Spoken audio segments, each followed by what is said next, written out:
పొటాటోస్తో ఇంట్లోనే సింపుల్గా French fries చేసుకోవచ్చు. ఫ్రెష్గా ఇంట్లోనే అప్పటికప్పుడు చేసి పిల్లలకు పెడితే చాలా ఇష్టంగా తింటారు. రోజు తినడం మాత్రం మంచిది కాదు. ముందుగా పొటాటోస్ని పొడవుగా కట్ చేసి నీట్గా 2 సార్లు నీళ్ళతో బాగా కడిగి మళ్ళీ అందులో నీళ్లు పోసి కొద్దిగా సాల్ట్ వేసి ఒక 15 నిమిషాల పాటు ఒక 80% ఉడికితే సరిపోతుంది. ఉడికించుకోవాలి. ఈ విధంగా నీళ్ళు వంపేసి ఒక క్లాత్పై విడివిడిగా వేసి ఆరబెట్టుకోవాలి. ఒక 30 నిమిషాల తర్వాత నూనెలో ఫ్రై చేసి పక్కన పెట్టుకోవాలి. ఇవి పూర్తిగా చల్లారిన తర్వాత రెండవసారి మళ్ళీ డీప్ ఫ్రై చేసుకోవాలి. మీకు ఇష్టమైతే కార్న్ఫ్లోర్ పౌడర్లో డిప్ చేసి కూడా ఫ్రై చేసుకోవచ్చు.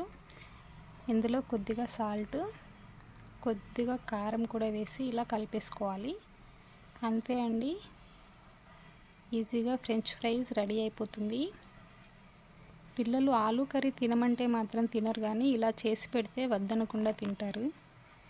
అంతే కదండి. వీడియో నచ్చితే తప్పకుండా సబ్స్క్రైబ్ చేసుకోండి.